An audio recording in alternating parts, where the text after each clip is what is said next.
We're live. Okay. And showing the right screen. All righty. So we got pretty far in book one last week. So we can finish book one and then we'll get right into book two. Um,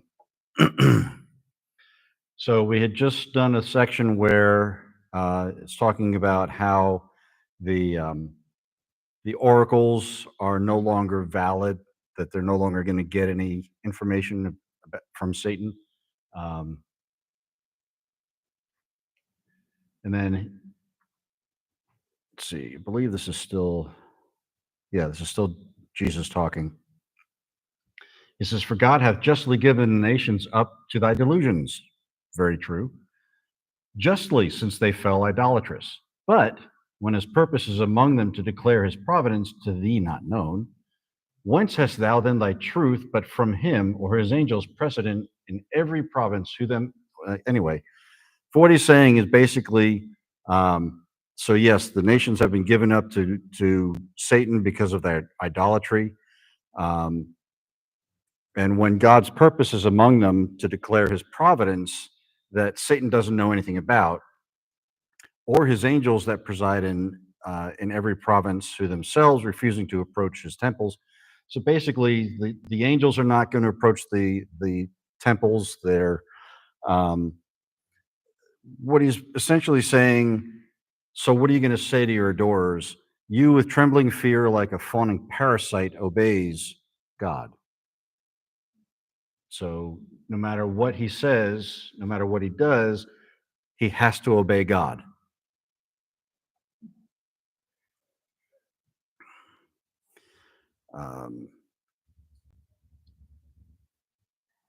Then to thyself ascribest the truth foretold, but this thy glory shall be soon retrenched.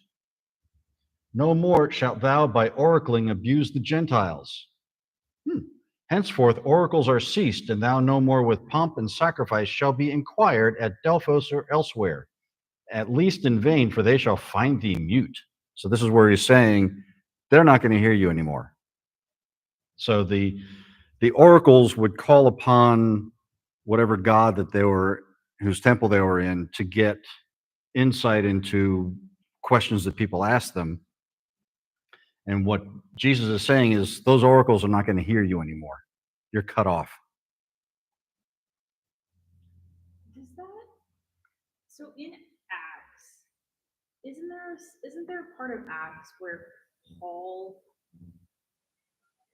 like exercises a young woman who's a slave girl in Egypt, I think, and then her owners get mad because she can't see the. Is it? There's a couple places, or does she do something else? I can't remember. Well, there's a couple of times when Paul he does something that basically takes money out of the pockets of the people making the idols. Yeah. And then there's that scene. I don't remember exactly where it is, but I remember there's something about him exorcising a demon and she can no longer tell fortunes. So then her owner is really upset. Yeah. It's like, well, sorry. So is he saying this is like a future thing or right now? He's saying as of now, since he says, God hath now sent his living oracle into the world to teach his final will. So he's like, there's no need for anybody else.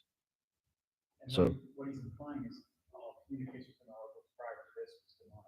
Yes. Yeah, all the oracles, according to this, are getting their information from demons. Maybe that's why when we mentioned earlier that Satan was cocky. I mean, it sounds like he had his own newspaper for like. Yeah. Satan was definitely thinking that he had the upper hand. Yeah, I mean, all this time he's a publicist, so now all of a sudden he's got a Tim Christ. He's like, I got this. Yeah. I've been rolling for a couple centuries now. I got it down. So he says, God hath now sent his living oracle into the world to teach his final will, and sends his spirit of truth henceforth to dwell in pious hearts an inward oracle to all truth requisite for men to know. So God's now sent his living oracle, Jesus, into the world to teach his final will and sends the Spirit of truth, the Holy Spirit, to indwell pious hearts, an inward oracle to all truth requisite for men. So basically, to let everybody know what the required truth is that you have to know. So spake our Savior. But the subtle fiend, though inly stung with anger and disdain, dissembled, and this answer smooth returned. Dissembling is essentially lying. Sharply thou hast insisted on rebuke, and urged me hard with doings which not will, but misery hath wrested from me. So he's kind of saying, okay, so you've rebuked me for all this stuff, and essentially said some harsh words to me, but it's not my will, but misery that has caused me to do these things. So he's saying, not saying I want to do this. I'm just so miserable not being in heaven anymore that I have to do this. Yeah, world's smallest violin. Where easily canst thou find one miserable and not enforced oft times to part from truth, if it may stand him more instead to lie, say and unsay, feign, flatter, or abjure. So basically he's saying, find me one person who in a dire circumstance, in order to survive, wouldn't lie. And Jesus would go, hello? Is he really in a dire circumstance, though? Well, He's in an uncomfortable situation. yes, it's uncomfortable, and How he's is he gonna die if he's still hungry. I mean, he could probably use a beer and a burger right now, but he's okay. He knows he's okay.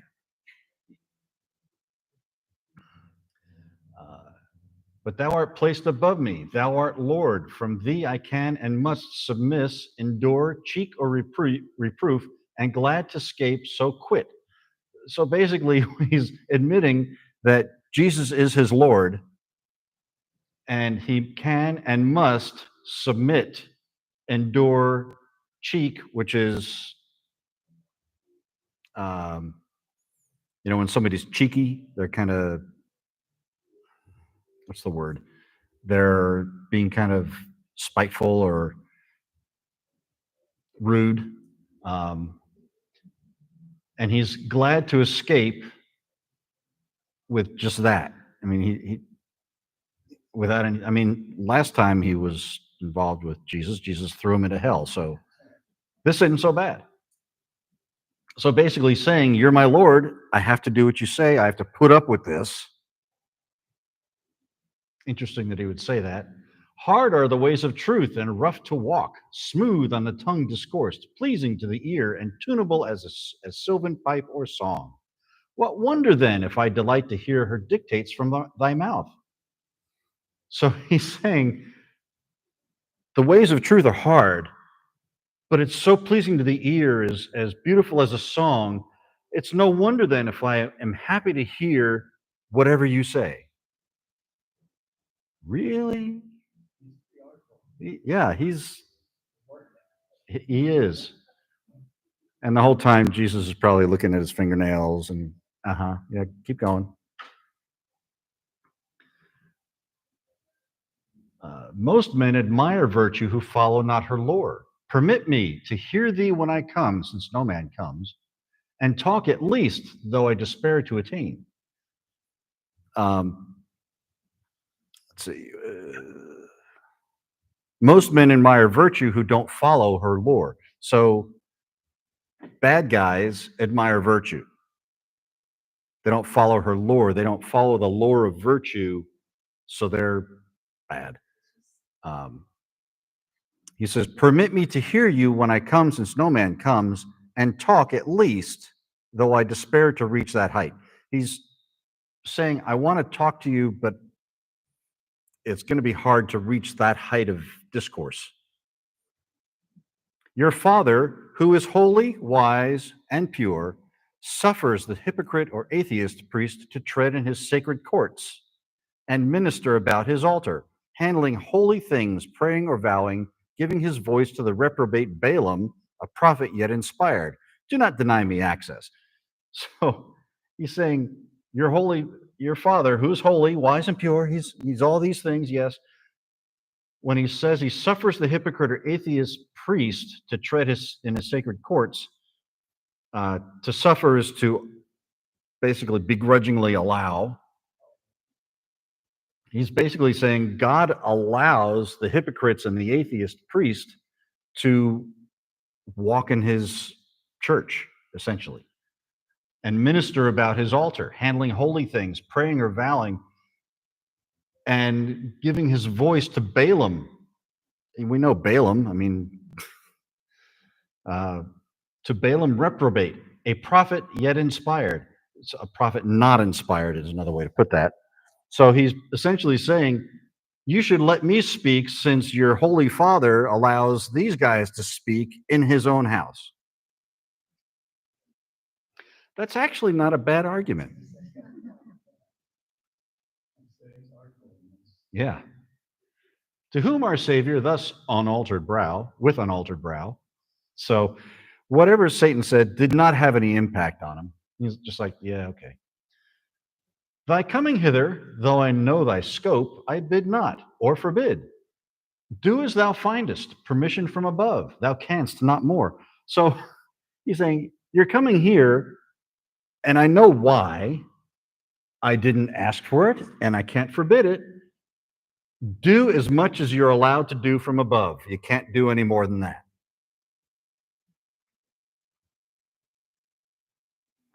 He added not. And Satan, it says bowling low, it's bowing low. His great dissimulate, he's basically going, with a flourish. His great dissimulation turns into a puff of smoke, disappears into thin air diffused. So Satan finishes speaking. Jesus basically goes, yeah, do your worst. And Satan goes, poof, and disappears. And for now began night, with her sullen wing to double shade the desert. Fowls in their clay nests were couched. And now wild beasts came forth, the woods to roam. So that's the end of book 1. So basically, Satan disappears. It's nighttime. The birds are now going into their homes for the evening, and wild beasts came forth to roam the woods. Is it a desert or is it woods? Could be both. There are trees in some deserts. So book 1 ends with Jesus basically saying, do your worst, and Satan just goes poof. It's kind of interesting. Maybe Satan couldn't come up with anything. Well, and also, I think what Christ is basically saying, you're still answering to my Father this whole time. And that's got to, part of Satan is it's got to kind of diminish his chutzpah at that point. And then he basically kind of, that's why he starts that org tribe. I go about, yeah, I'm not doing this because I want to. I'm doing this because I'm miserable. I'm doing your Father's bidding. Why don't you let me in the tabernacle like all these other offshoots type of thing? So he's cowering, basically to the truth. Mm-hmm. And trying to still wiggle his way in by saying, why don't you cut me a break? Yeah. Well, and what the Jesus handles him with subtlety. Yeah, he's a lot kinder than most of them. I mean, at no point does he raise his voice. He basically, with unaltered brow, basically means his expression didn't change. He wasn't mad. He wasn't upset. He just kind of goes, I know who you are. So, yeah. Well, because he knows he's not going to lose. I mean, okay. Original book titles. The second book. starts off, meanwhile, the new baptized, who yet remained at Jordan with the Baptist, and had seen him who they heard so lately expressly called Jesus Messiah, Son of God, declared, and on that high authority had believed, and with him talked, and with him lodged. I mean, Andrew and Simon, famous after known, with others, though in Holy Writ not named, now missing him, their joy so lately found and so abruptly gone, began to doubt, and doubted many days. And as the days increased their doubt. So here we're back at the Jordan with John, and we got Andrew and Simon, and Milton says, with others, though in Holy Writ they're not named. So there's a whole lot of people there that we just don't know who they are. And they're missing him. They're missing Jesus. Their joy so lately found, and so abruptly gone. So they're basically lamenting, where'd he go? They have no idea. So they began to doubt, and their doubt increased day by day. Sometimes they thought he might be only shown and for a time caught up to God. So as soon as God says, this is my son in whom I'm well pleased, they're thinking, well, maybe just God took him right up. He's done. It's like, well, that'd be sad. As once Moses was in the mount and missing long, and the great Thisbite. Who's a Thisbite? Elijah. Who on fiery wheels rode up to heaven, yet once again to come. Aha. Therefore, as those young prophets then with care sought lost Elijah, so in each place these nigh to Bethabara, in Jericho, the city of palms, Anon and Salem old, Machaerus, and each town or city walled on this side of the broad lake Gennesaret, which is another name for the Sea of Galilee, or in Perea, but returned in vain. So they searched everywhere and couldn't find him.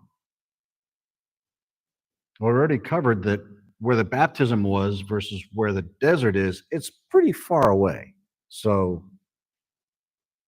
and it's been 40 days. Then on the bank of Jordan by a creek where winds with reeds and osiers whispering play, osiers are birds, plain fishermen, no greater men them call, close in a cottage low together got, their unexpected loss and plaints outbreathed. So these fishermen get together on the banks of the Jordan in a cottage, and they basically start complaining. I could see Peter being the head complainer here, but it doesn't say that. Alas, from what high hope to what relapse unlooked for are we fallen? Our eyes beheld Messiah, certainly now come, so long expected of our fathers. We have heard his words, his wisdom full of grace and truth. They're whining. Now, for sure, deliverance is at hand. The kingdom shall to Israel be restored. Thus we rejoiced, but soon our joy is turned into perplexity and new amazement. For whither is he gone? Where'd he go? What accident hath wrapped him from us?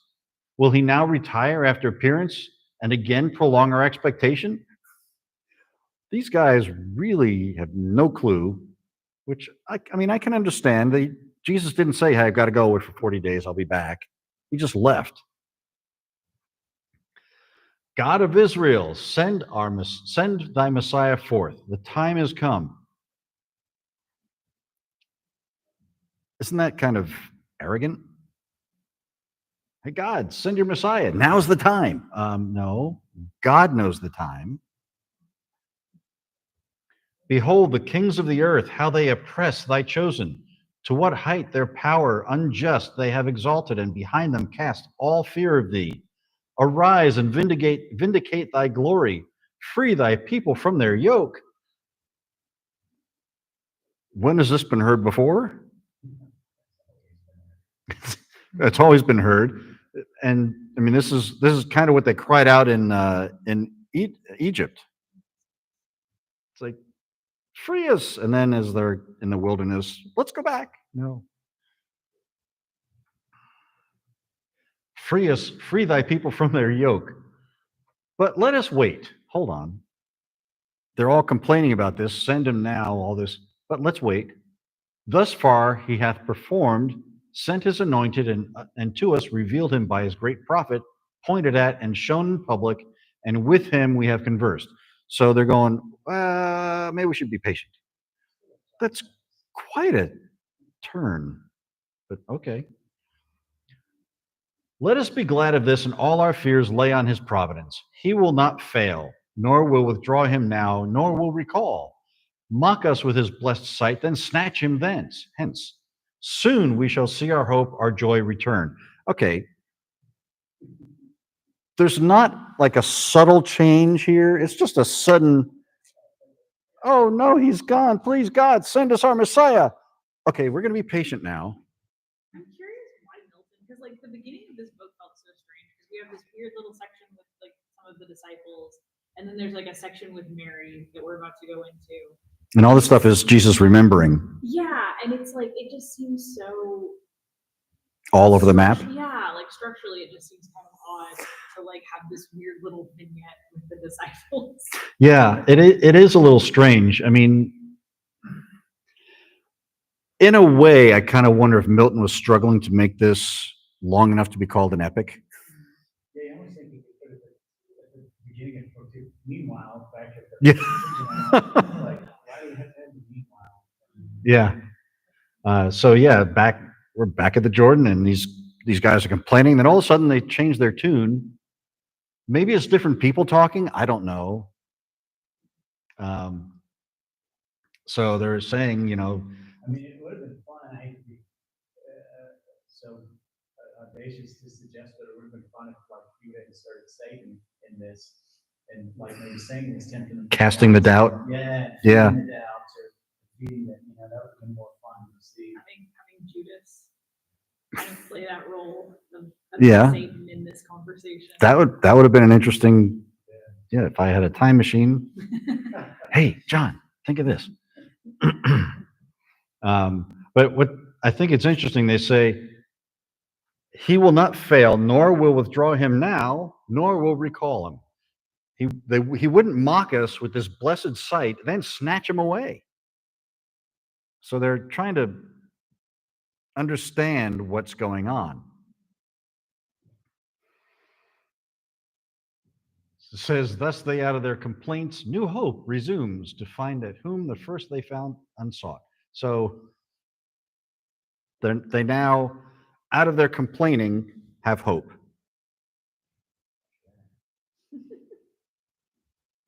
That doesn't, well. Hmm? I don't blame them.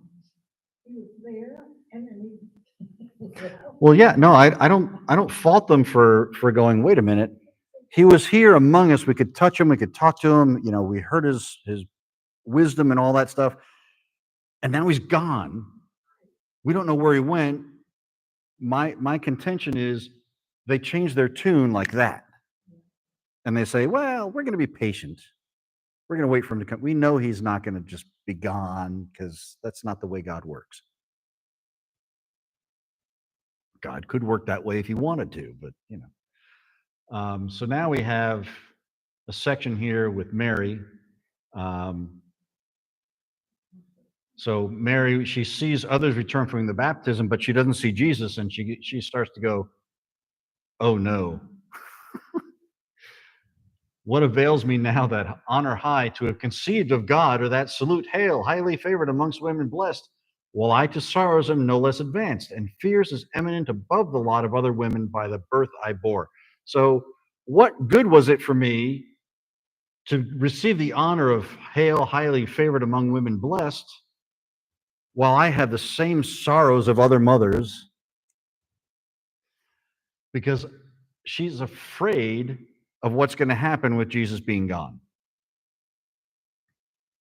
I would think she would have a little more understanding. But then she talks about how the stable is warm, the manger soon forced to fly. So basically, she's giving the history up to this point of Jesus' life. Let's see. She says, I looked for some great change. To honor? No, but trouble. As old Simeon plain foretold, that to the fall and rising he should be of many in Israel, and to a sign spoken against. So she's kind of lamenting the fact that what Simeon had foretold is that he wasn't born, or his life will not be one of honor. I mean, it is personally to him and to others who know him, but that he's going to face troubles.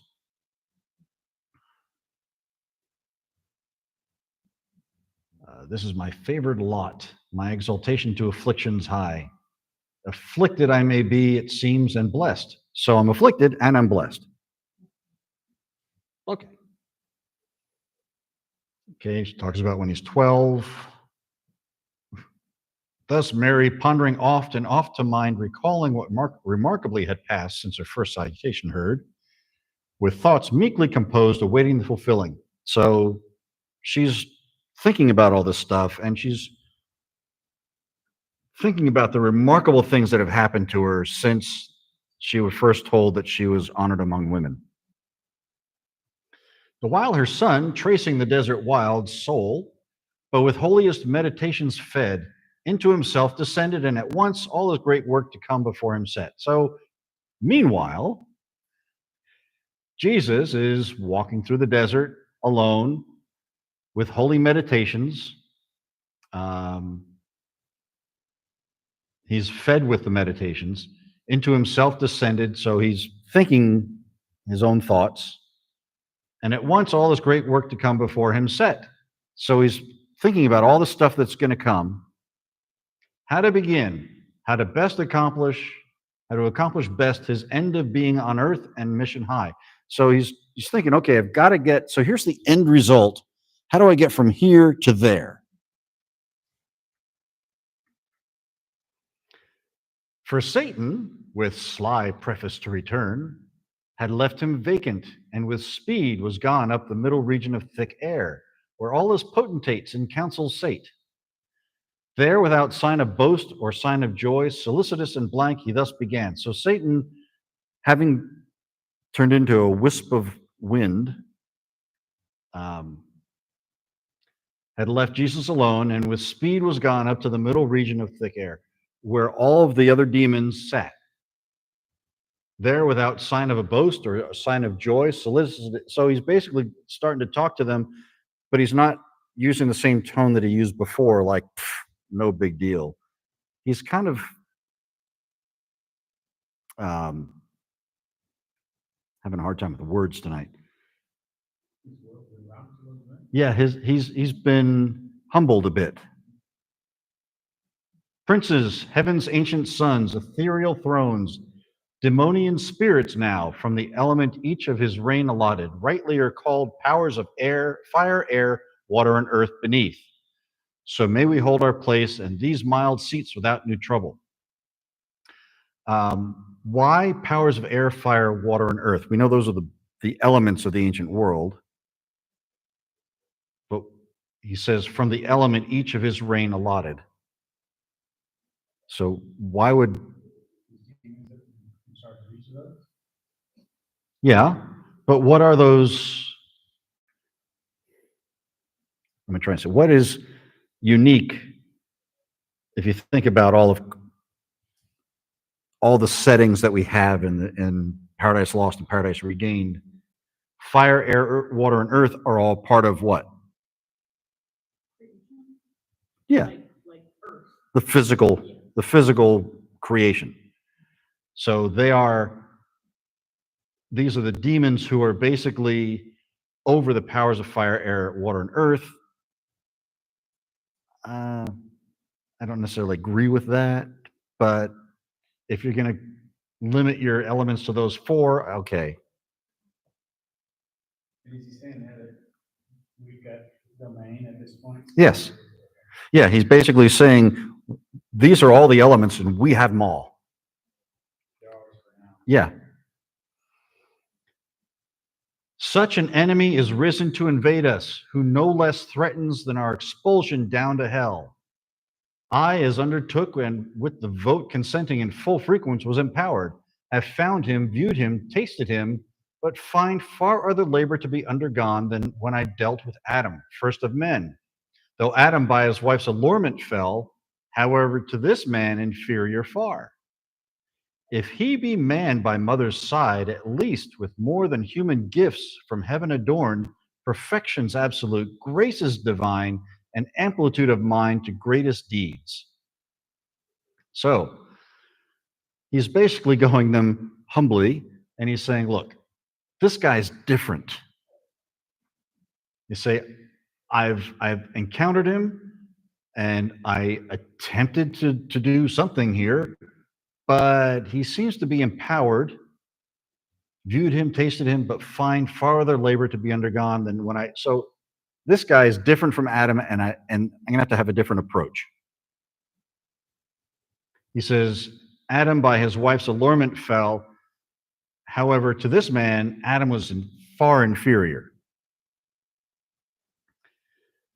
If he be man by mother's side, so if he be man by mother's side, what do you think that's suggesting? They know who his mother is. Yes. He is- Yes, exactly. So if he be a man by a mother, with a mother's side, from the mother's side, at the mother's side, whatever, at least with more than human gifts from heaven adorned, perfections absolute, graces divine. So basically, we know he's human, but he's got all these gifts, perfections absolute, graces divine, amplitude of mind to greatest deeds. Ooh. So Satan is now admitting this is a lot to handle. Therefore, I am returned, less confidence of my success with Eve in paradise, deceive ye to persuasion oversure of like succeeding here. He's basically saying, I don't want you to give the impression that I'm confident that we can win. I summon all, rather to be in readiness with hand or counsel to assist, lest I, who erst thought none my equal, now be overmatched. He's admitting it, to his underlings. So yeah, he's basically saying, now I need some help. So spake the old serpent, doubting, and from all with clamor was assured their utmost aid at his command. So what's interesting is they don't start to question him. They go, okay, we'll give you whatever help we can. When from amongst them rose Belial, the dissolutest spirit that fell, the sensualist, and after Asmodai, the fleshliest incubus, and thus advised. So you've heard of Belial. He was in Paradise Lost. He says the worst spirit that fell, the most sensual. And after Asmodai, the fleshliest. Anybody know what an incubus is? It's like the male version of a succubus. It's like a sex demon. It's a male demon, yeah. Yeah. Yes. There's the succubus and then there's an incubus. So, so this Belial, who is apparently pretty bad, which goes without saying, I suppose, says, set woman in his eye and in his walk, among daughters of the men of the fairest found. A honey trap. Many are in each region passing fair as the noon sky, more like to goddesses than mortal creatures, graceful and discreet, expert in amorous arts, enchanting tongues, persuasive, virgin majesty with mild and sweet allayed, yet terrible to approach, skilled to retire, and in retiring, draw hearts after them tangled in amorous nets. Ooh. So what he's saying is, let's put a woman in his path, and she'll entice him. And there's so many to choose from in this region that they're graceful, discreet, expert in amorous arts. They have enchanting words. They're persuasive. I think it's interesting is virgin majesty with mild and sweet allayed. I doubt these are virgins. I could be wrong, but whatever. Skilled to retire, it's skilled to bring somebody with them to the bedchamber.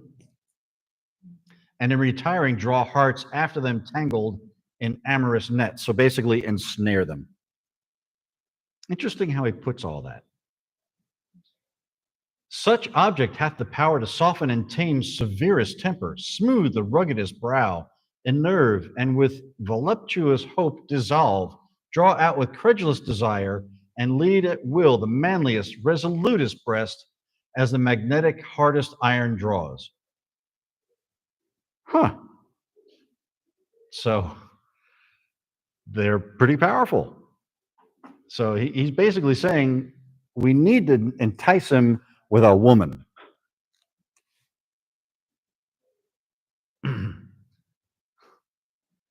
And lead at will the manliest, resolutest breast as the magnetic hardest iron draws. There you go. Women, when nothing else, beguiled the heart of wisest Solomon and made him build and made him bow to the gods of his wives. That's true.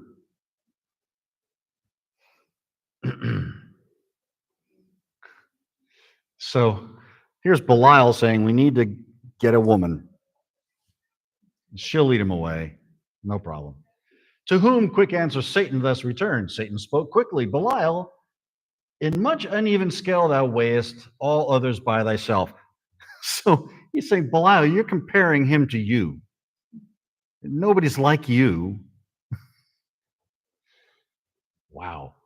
Because of old thou thyself dotest on womankind, admiring their shape, their color, and attractive grace. None are, thou thinkest, but taken with such toys. So he's thinking, you think everybody's like you. You're enticed by women and beauty and all that. Yeah, but he's right. Samson. Yeah. Solomon, Mm-hmm. Adam. Yeah. Let's see. Before the flood, thou with thy lusty crew, false titled sons of God, roaming the earth. What's he talking about? The Nephilim. Roaming the earth, cast wanton eyes on the daughters of men and coupled with them and begot a race. So yeah, this is where he's, before the flood, the Nephilim were created. Have we not seen or by relation heard in courts and regal chambers how thou lurkest in wood or grove by mossy fountainside, in valley or green meadow, to waylay some beauty rare, Callisto, Clymene, Daphne, or Semele, Antiopa, or Amymone, Syrinx, many more, too long. Then layest thy scapes on names adored, Apollo, Neptune, Jupiter, or Pan, Satyr, or Faun, or Sylvan. So what Satan is saying is, wait a minute, you're the one who goes out and you go after these beautiful women like Callisto, Clymene, Daphne, or Semele, Antiopa, and so on. These are all characters from Greek, mainly Greek mythology, who are known for their beauty. Many more too long. The list is too long. Then layest thy scapes on names adored.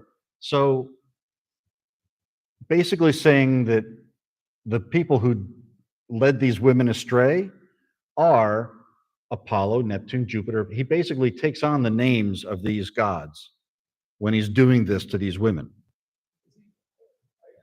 I was wondering, like, when you mentioned Belial and all the, craftiness of women or something, I went to where it's like Belial used women as tools. Mhm. And then in this reference, he's saying, all these Callisto, Clymene, blah, blah, these were tools, and they took down Apollo, Neptune, almost as though to say, yeah, it might have worked for these Greek things, and this is what Satan's eventually going to say, but it's not going to work for Jesus. Is he using women as tools, or is he actually seducing women? That's what I was trying to. I took it as he seduces women, Okay. but I mean, you're most likely onto something there where he's using women to bring down Apollo, Neptune, Jupiter, Pan, Satyr. But are Apollo, Neptune, Jupiter, Pan, are they brought down? Or maybe not brought down, but tempted or misguided or Yeah. lured or, fill in the blank. I'll have to look into that a little bit more. That's a valid way to look at it. See, I thought Belial was basically saying like, oh, we'll seduce him with a woman, and Satan's like, dude, you're the only one who's getting seduced by women over here. Well, I think he's saying that Belial is one of those who has been doing the seducing ever since right after the flood. But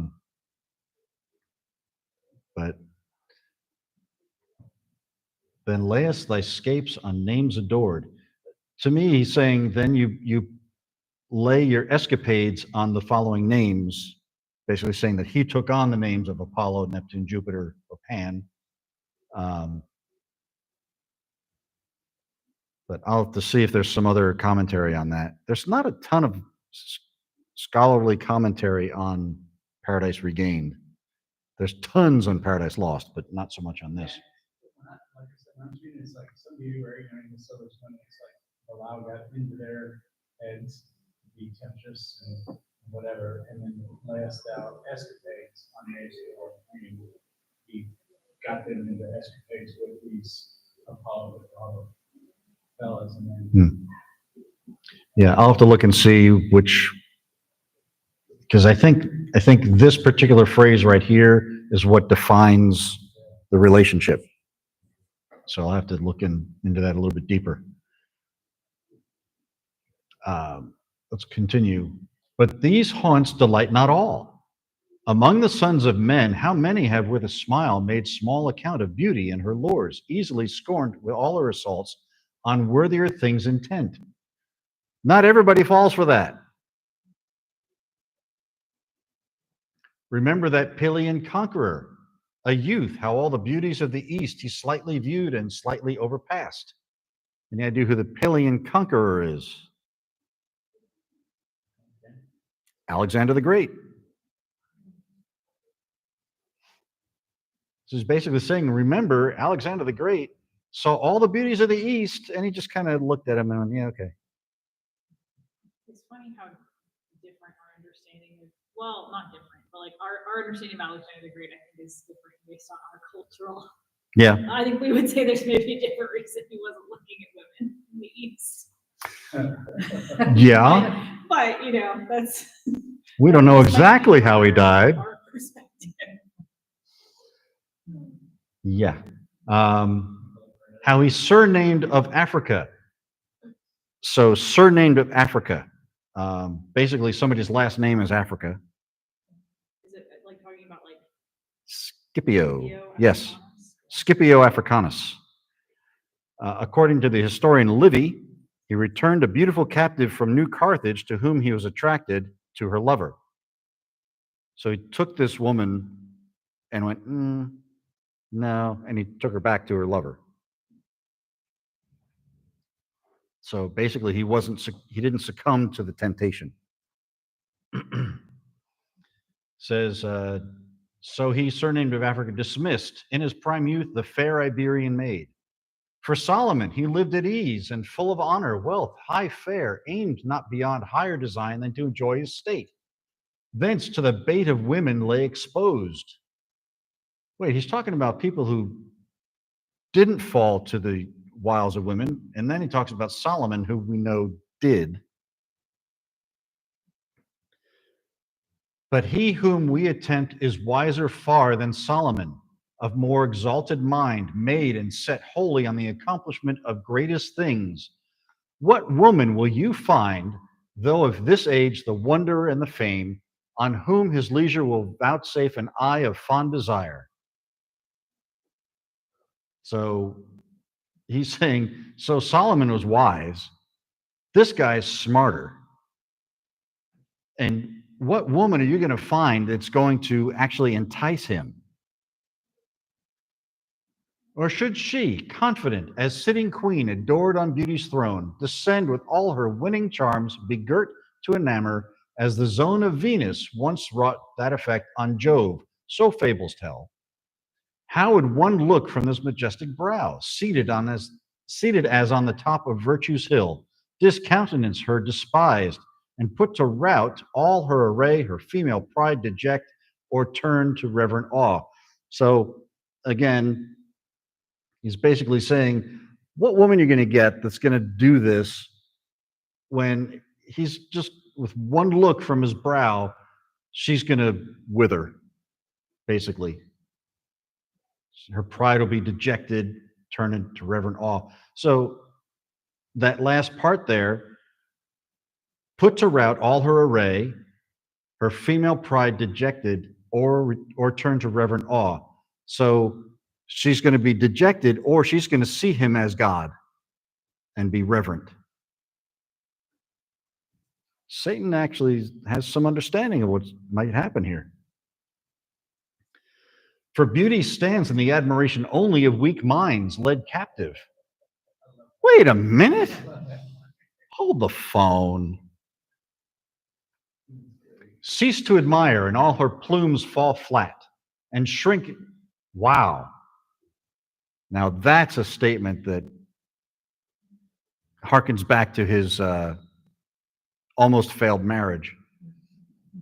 Cease to admire her, and all her plumes fall flat. So she's only attractive if somebody admires her? Huh. And shrink into a trivial toy at every sudden slighting, quite abashed. So she would, at every slighting or every rejection, she would just fall to pieces. I think that's such an interesting, like, that's such a utilitarian approach to beauty. Mm-hmm. Like, there is, in his mind, there's no like transcendence Right. to beauty, which is interesting. It is. And considering that he himself was supposedly the most beautiful angel, which is why he got full of himself.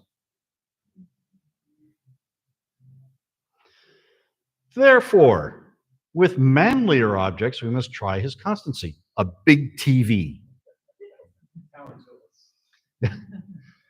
With such as we have more show of worth, of honor, glory, and popular praise, rocks whereon greatest men have oftest wrecked, or that which only seems to satisfy lawful desires of nature, not beyond. So we have to do things that a man would be attracted to, okay? Glory, honor, praise. These are things on which greatest men have been wrecked.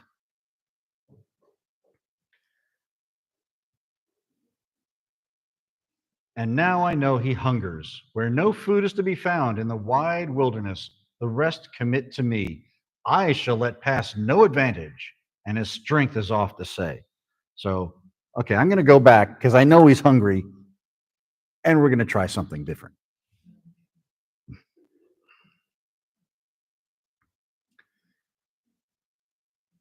He ceased and heard their grant in loud acclaim. So he stops talking, and everybody goes, yeah, okay. So here we go from shade to shade. The Son of God, after 40 days fasting, had remained, now hungering first, and to himself thus said, where will this end? 4 times 10 days have passed, wandering this woody maze. Yeah, I don't think he would have said that. I mean, Saying that's what Jesus is saying? no, this is Jesus saying it. No, Jesus is saying it? Yeah. The Son of God, after 40 days fasting, had remained, now hungering first, and to himself thus said, where will this end? I mean, that fast to virtue I impute not, or count part of what I suffer here. So he doesn't see a benefit in going hungry that long. Wow, that's presumptuous. That's what you were saying last week. Yeah, he's really hanging himself out there.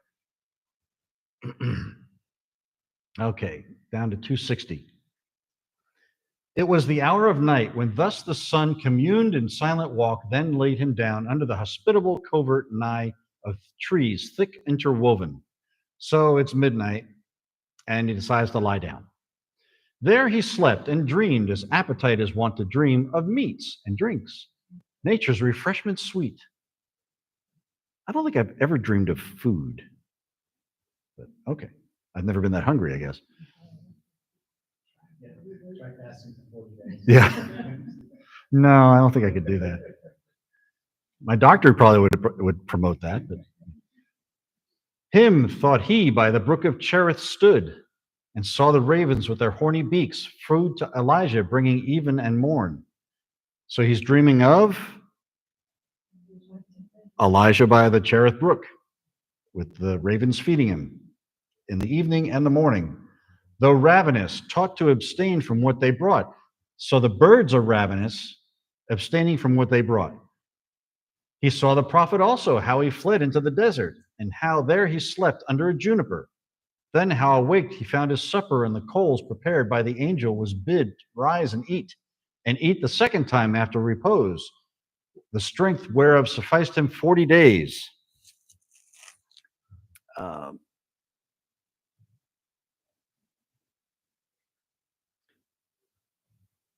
Sometimes that with Elijah he partook, or as a guest with Daniel at his pulse. Is he saying that he ate with Elijah or Daniel? No, he's saying that what he dreamed of was eating what Elijah or Daniel ate.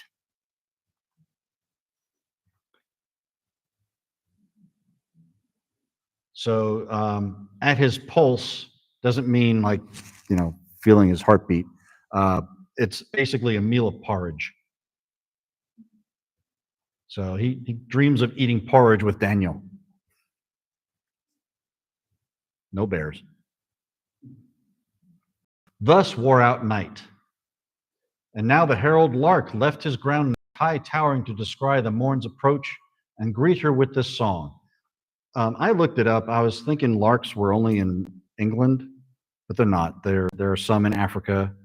There are different variations of larks in different parts of the world, so I'll give them that. So basically, the lark, the morning lark, comes out, who's the announcer of morning, and greets her with this song. As lightly from his grassy couch uprose our Savior, and found all was but a dream. Fasting he went to sleep, and fasting waked. So he didn't sleep in his dreams, or he didn't eat in his dreams, or he didn't eat while he was asleep. Up to a hill anon his steps he reared, from whose high top to ken the prospect round. So he climbs a hill to look around. If cottage were in view, sheepcote or herd, but cottage, herd, or sheepcote, none he saw. So a sheepcote is basically a pen of sheep. But he goes up to the top of this hill, looks around, hoping to see a cottage, some sheep, or some herd of whatever. But cottage, herd, or sheepcote, none he saw. There's nothing there. Only in a bottom saw a pleasant grove, with chaunt of tuneful birds resounding loud. A pleasant grove with birds singing. Sounds like paradise. Thither he bent his way. That's where he went, determined there to rest at noon, and entered soon the shade, high-roofed, and walks beneath in alleys brown that opened in the midst a woody scene. So now he's from a desert going into this lush woods, like Sherwood Forest type stuff. Nature's own work, it seemed. Nature taught art. And to a superstitious eye, the haunt of wood gods and wood nymphs. So it's very woody. He viewed it round, when suddenly a man stood before him, not rustic as before, but seemlier clad, as one in city or court or palace bred, and with fair speech these words to him addressed. So a man appears well dressed. Take a wild guess. He doesn't hide who he is. He says, with granted leave officious I return, but much more wonder that the Son of God in this wild solitude so long should bide, of all things destitute, and well I know, not without hunger. So he's basically saying, I've been given permission to return,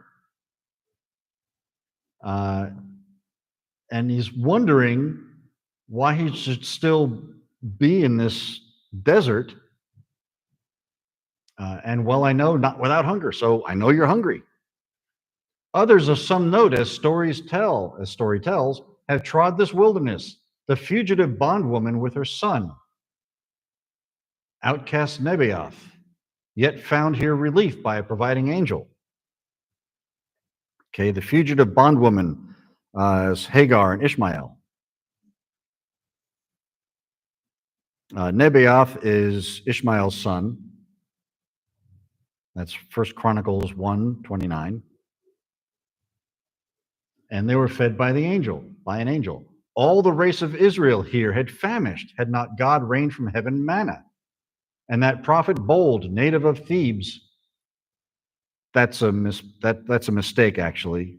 It does say Thebes in Paradise Regained, but it's Thisbe, Elijah's hometown. He's a Thisbite. Wandering here was fed twice by a voice inviting him to eat. I don't know if that's a mistake. He has this way of using different words like I for you. I mean, whatever. And that prophet bold, native of Thebes, wandering here, was fed twice by a voice inviting him to eat. Of thee, those 40 days, none hath regard. 40 and more deserted here indeed. So he's saying, other people have been here and survived and been fed. To whom thus Jesus, what concludest thou hence? They all had need, as thou seest, have none. Ooh. He points out the difference between all those other people and him. They needed food. I don't. How hast thou hunger then? Satan replied. How do you have hunger? Tell me, if food were now before thee set, would thou not eat? Thereafter, as I like the giver, answered Jesus. Why should that cause thy refusal? Said the subtle fiend. So I guess I missed a couple of line breaks. Tell me, if there was food put before you, wouldn't you eat? He goes, if I like the person giving me the food, why should that cause thy refusal? Said the subtle fiend. Hast thou not right to all created things? Owe not all creatures by just right to thee duty and service, nor to stay till bid, but tender all their power? So he's basically, can't you call any animal come to you and basically give up their life for you? Nor mention I meats by the law unclean, or offered first to idols. Those young Daniel could refuse, nor proffered by an enemy, though who would scruple that, with want oppressed?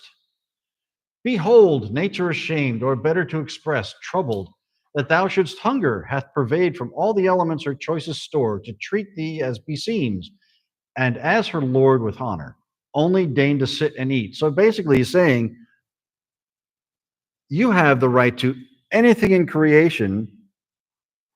Just sit and eat. It's all yours.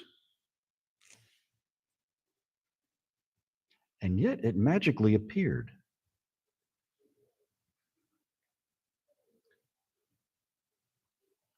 He spake no dream, for as his words had ended, our Savior, lifting up his eyes, beheld in ample space under the broadest shade a table richly spread in regal mode, with dishes piled and meats of noblest sort and savor, beasts of chase or fowl of game, and pastry built, or from the spit, or boiled, grisamber steamed, all fish from seer's shore, freshet or purling brook, of shell or fin and exquisitest name, for which was drained Pontus and Lucrine Bay and Afric coast.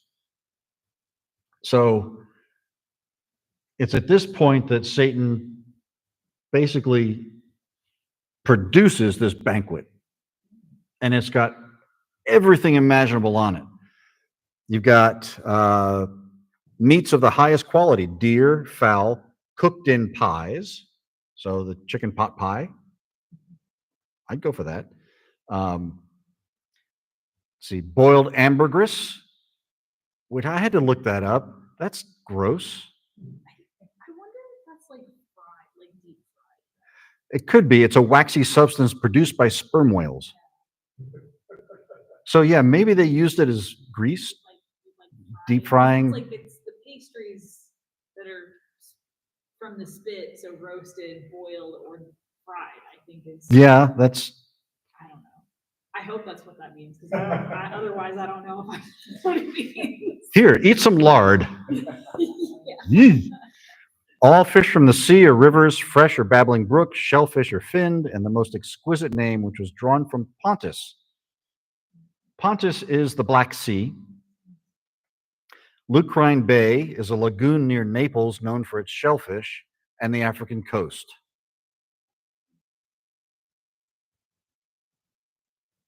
Alas, how simple to these cates compared was that crude apple that diverted Eve.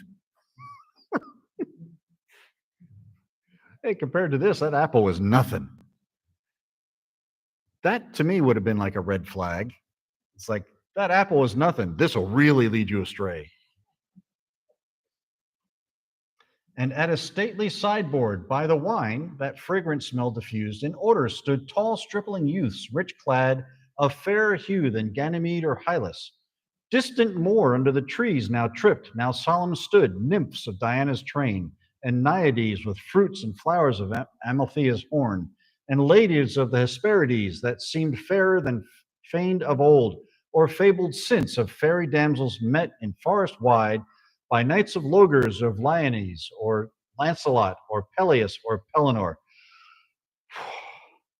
That's a long sentence. And my question in this whole section was, I expose my ignorance, but is the assumption that if you're reading Milton during the 1670s or something, that you would have also read all these other references?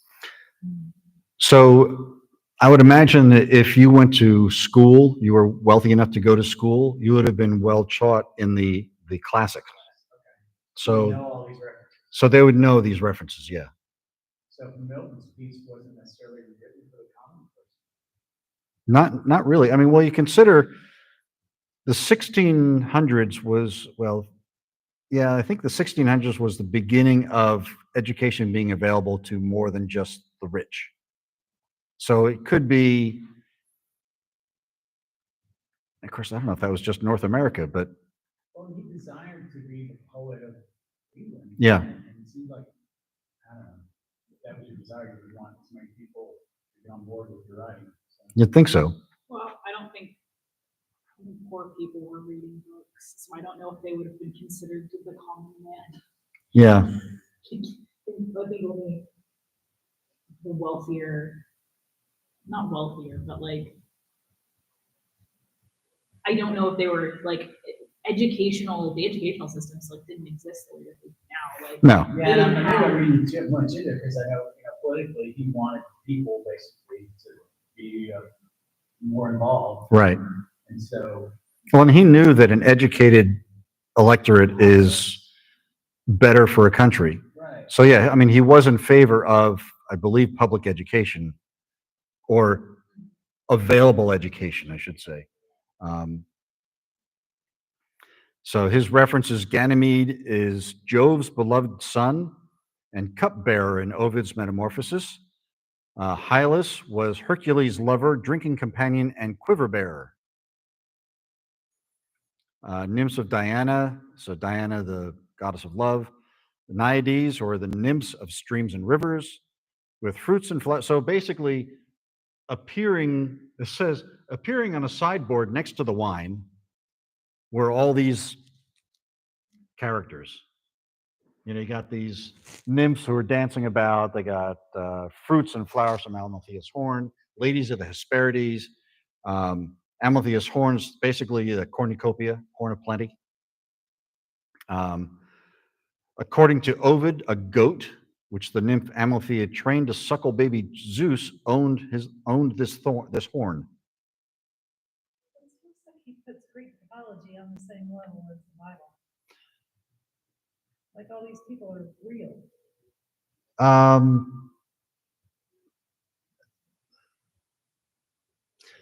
I don't know that he would do that. I mean, knowing his faith, the way he believed, I think he's just bringing these things in as maybe showing off. That's, the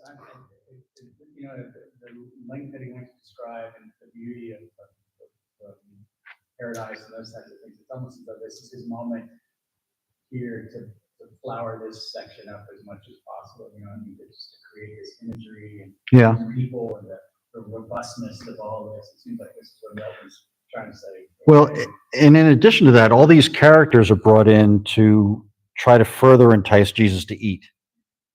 Well, and I think also, like, I think Milton leaning on, like, these characters and stories that are very well known to be, like, pagan, right? Like, maybe it's him, this is a illusion that, or this is like like something that Satan has conjured up, and Satan can't really produce anything good. Right. So instead of using biblical illustrations to describe what is an evil thing, he's using these pagan stories that people know, because those are his tools of They'll be able to understand the references. yes, but So- with that guise of like, but these are pagan.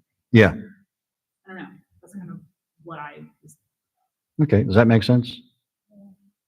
Yeah, I would agree with that.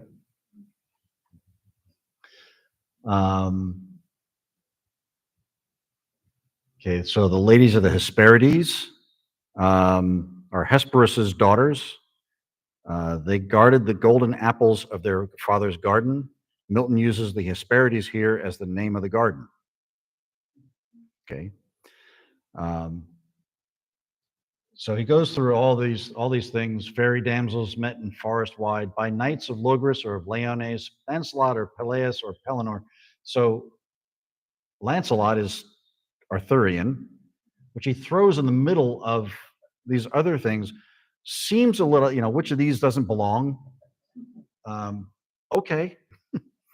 I wonder if he's trying to kind of cover the full spectrum of the world, though, because that's part of the temptation. Yeah. It's not just the table; it's also like I'll give you everything because I have everything. So it's like, here's these things from Greece, here's these things from Europe, and then the gentlest gale of Arabia. Even the food that he offers is from everywhere. So maybe it's also that illustration of like the wealth and the power and the splendor of the entire world. Yeah. On this table. I think that's a fair assessment. So let's see. And all the while harmonious airs were heard of chiming strings of charming pipes and winds of gentlest gale, Arabian odors fanned from their soft wings, and Flora's earliest smells. So the whole time there were melodious songs heard on chiming. I mean, I imagine wind chimes, which I hate, but winds of gentlest gale, Arabian odors fanned. Arabia was known for spices. So those smells of those spices roam in the air. Early morning smells of Flora, who is the Roman goddess of flowers, which oddly enough, the name Flora. Such was the splendor of the scene, and the tempter renewed his invitation. What doubts the Son of God to sit and eat? These are not fruits forbidden. No interdict defends the touching of these viands pure. Their taste no knowledge works, at least of evil, but life preserves, destroys life's enemy, hunger, with sweet restorative delight. All these are spirits of air, and woods and springs, thy gentle ministers, who come to pay thee homage and acknowledge thee their Lord. What doubtst thou, Son of God? Sit down and eat. So there's nothing forbidden here. It's all good food. It preserves life, destroys hunger with a sweet restorative delight. And then he goes, all these spirits of the air and woods and springs are gentle ministers who come to pay you homage. To whom thus Jesus temperately replied,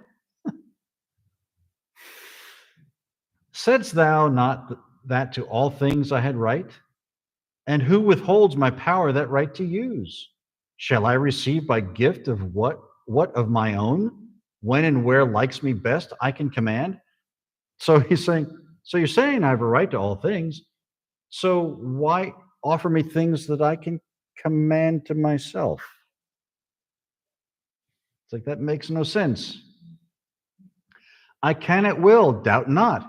As soon as thou command a table in this wilderness and call swift flights of angels ministrant, arrayed in glory on my cup to attend. Hey, don't doubt that I can just call on the angels to bring me food.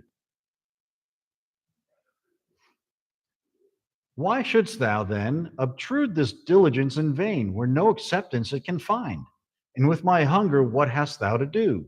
Thy pompous delicacies I contemn, and count thy specious gifts no gifts, but guiles. Ooh, sees right through it. So why would you present this stuff to me when I can't take it? And what do you plan to do with my hunger? Your pompous delicacies I condemn, and count your specious gifts, not gifts, but guile. To whom thus answered Satan, malcontent. It's actually malcontent. That I have also power to give thee thou seest, to give thou seest. If of that power I bring thee voluntary, what I might have bestowed on whom I pleased, and rather opportunely in this place chose to impart to thy apparent need, why shouldst thou not accept it? So you see I have power to bring this stuff to you, so why not just accept it? It's like, I can do this for whoever I please. So here, eat. But I see what I can offer, what I can do or offer is suspect. No kidding. Of these things, others quickly will dispose, whose pains have earned the farfet spoil. With that, both table and provision vanished quite. With sound of harpies' wings and talons heard, only the importune tempter still remained, and with these words his temptation pursued. So, of these things, others quickly will dispose. So, other people would take this up in a heartbeat, whose pains have earned the farfet spoil, or the best spoil. With that, both table and provision vanished quite. With sound of harpies' wings and talons heard. Anybody have any idea what other literary references use harpies to remove a feast? I know that's a ridiculously specific question. Yeah, there are harpies in the Odyssey. And Yeah. there are harpies in Jason the Argonauts, or Jason and Medea, maybe? But I don't know. Well, specifically, Shakespeare in The Tempest. Ariel enters like a harpy and the banquet vanishes. You have to read Shakespeare, The Tempest. It's also similar to in the Aeneid, which describes stripping the Trojan tables of food with harpies. So everything disappeared except Satan. He remains. I wonder if the woods are still there.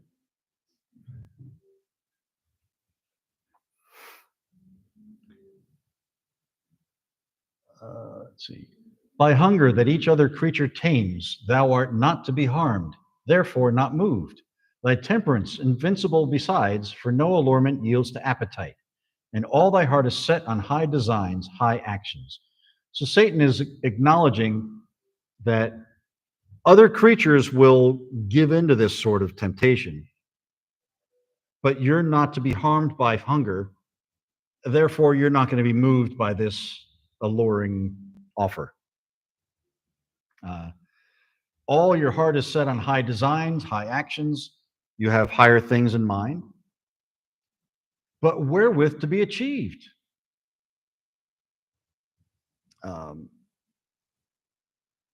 Basically, that means, but how are they to be achieved? Great acts require great means of enterprise.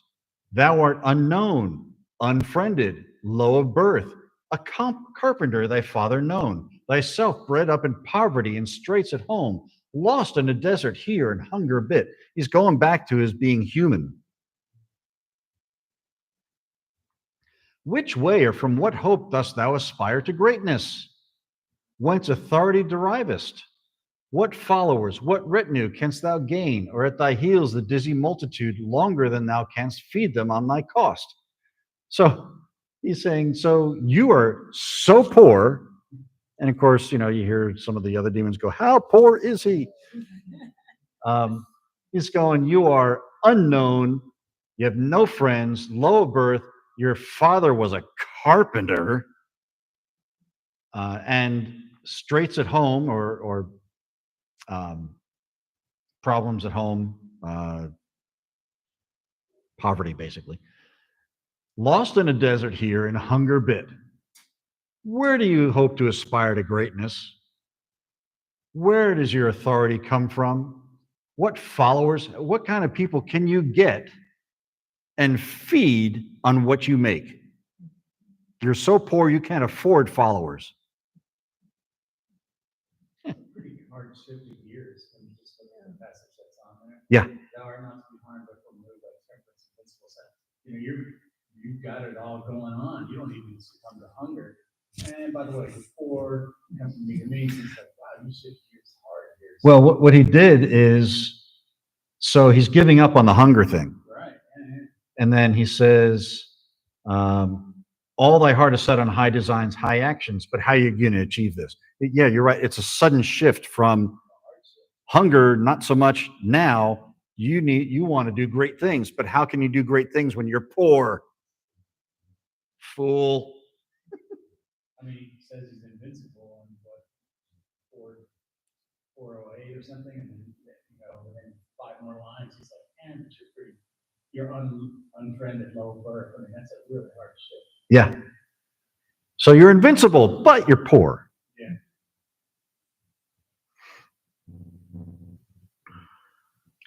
Money brings honor, friends, conquest, and realms. Wow. Now that's the biggest lie. But people believe that. What raised Antipater the Edomite and his son Herod placed on Judah's throne, thy throne, but gold that got him puissant friends? Okay, so he's bringing up examples. Antipater the Edomite, who is Herod's father. And they sat on Judah's throne, your throne. And gold is what got him there. Gold got him friends, basically. Purchased friends. Powerful, sorry. Puissant is powerful. Antipater the Idumean, appointed procurator of Judea by Julius Caesar. And we all know Herod. I think it's interesting how he's saying, you're poor, this guy's sitting on your throne. Wait a minute. You know he's the king, but he's poor. Satan's kind of bouncing up and down here as to his evaluation of Jesus. Therefore, if at great things thou wouldst arrive, get riches first, get wealth, and treasure heap. Not difficult if you listen to me, if thou hearken to me. Riches are mine, fortune is my hand.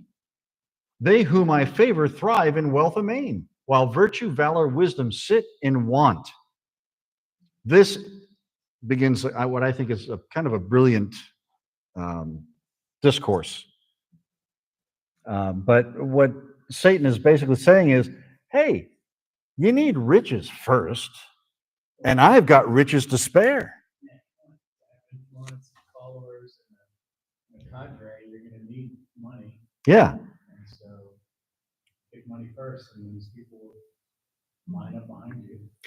But what's interesting is he follows that with virtue, valor, and wisdom sit in want. Nobody wants these things when they have money. That's very true. Some things don't change. To whom thus Jesus patiently replied. I just love how okay. He's just chill. Yet wealth without these three is impotent to gain dominion or to keep it gained. So if you don't have virtue, valor, and wisdom, you may get wealth, but you're not going to have it very long. Witness those ancient empires of the earth, and height of all their flowing wealth dissolved.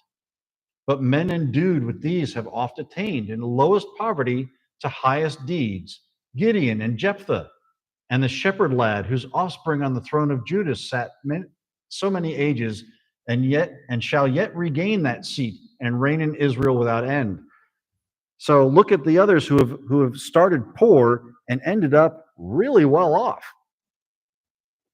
Okay, you've got Gideon and Jephthah, who are from Judges. And the shepherd boy, of course, is David.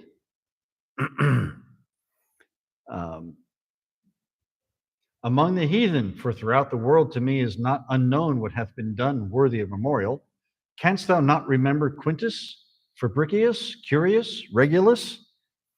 Okay. I don't remember them, but I looked it up. Lucius Quintius Cincinnatus was called from his farm to save Rome from the Achaeans' invasion. 15 days after Rome's victory, he resigned from his despotism and went home. Okay. Fabricius is Gaius Fabricius Luscinus, famous for rejecting Pyrrhus's bribes to switch sides and fight against Rome.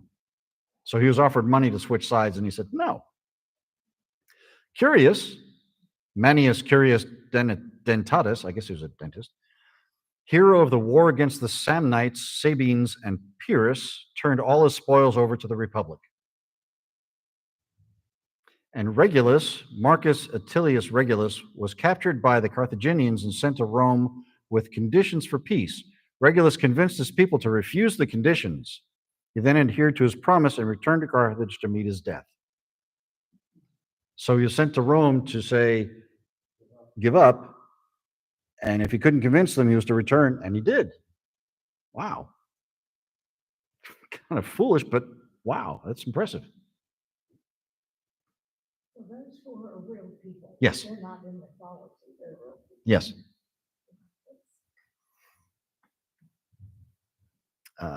I esteem, for I esteem those names of men so poor, who could do mighty things and could contemn riches, though offered from the hand of kings. He considers these guys very highly. They could condemn riches.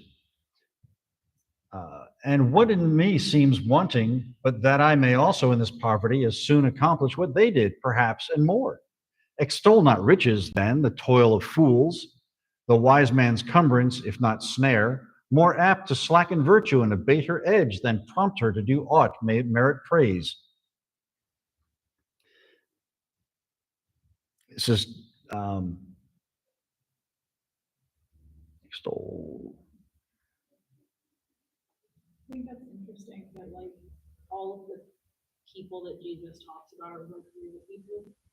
Like he's pulling out people from the Bible and these Romans where everything Satan, all the allusions he brings up and the things he references are mythological. Myths. Yeah. I was wondering if somebody was going to bring that up. But yeah. Yeah, everything that Satan brings up are mythological characters, and everything Jesus brings up are real people.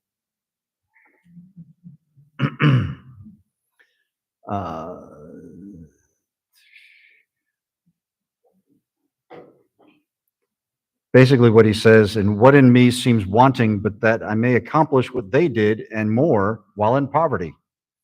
Don't promote riches then, the toil of fools, a wise man's encumbrance, if not a snare. More appropriate to reduce virtue and lessen its impact than use it to do anything that may merit praise. What if I similarly rejected riches and realms? Yet not for that a crown, golden in show, is but a wreath of thorns that can bring dangers.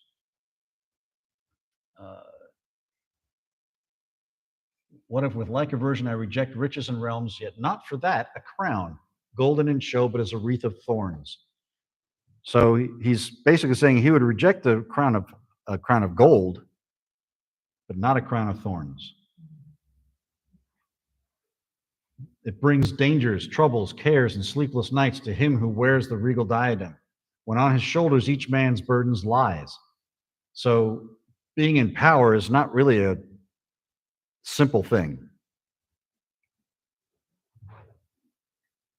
For therein stands the office of a king, his honor, virtue, merit, and chief praise, that for the public all of this weight he bears. So a good king bears all this weight to his honor, virtue, and merit. Yet he who reigns within himself and rules passions, desires, and fears is more a king, which every wise and virtuous man attains.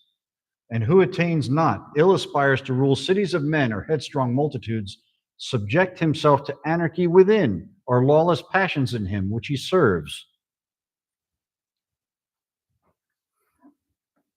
He says that that's the responsibility of a king. His honor, virtue, merit, and chief praise for the public.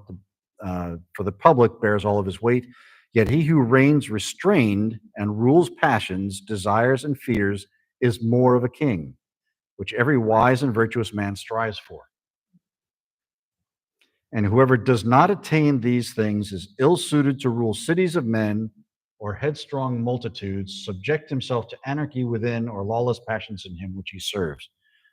So basically, if you don't have these qualities, you're bound to fail. But to guide nations in the way of truth by saving doctrine, and from error lead to know, and knowing worship God aright, is yet more kingly. This attracts the soul, governs the inner man, the nobler part, that o'er the body only reigns, and oft by force, which to a generous mind so reigning can be no sincere delight. So he basically compares different types of kings. And he's saying now we have another kind of king who provides a saving doctrine and leads people from error to know and worship God properly. This is more kingly, because this attracts the soul, governs the inner man, the nobler part. So essentially, if a king leads his people to God, that's the best thing he could do, because that will help govern everything else. Besides, to give a kingdom hath been thought greater and nobler done, and to lay down far more magnanimous than to assume. So to give a kingdom,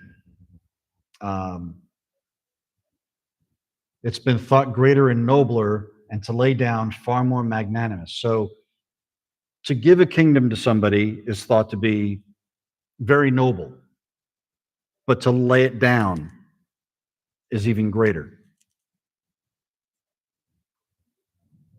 Riches are needless then, both for themselves and for thy reason why they should be sought. To gain a scepter oftest better missed. So riches are needless both for themselves and for the reason you give why they should be sought. To gain a scepter, or more often better missed. So it's better if you didn't acquire these things through riches. So,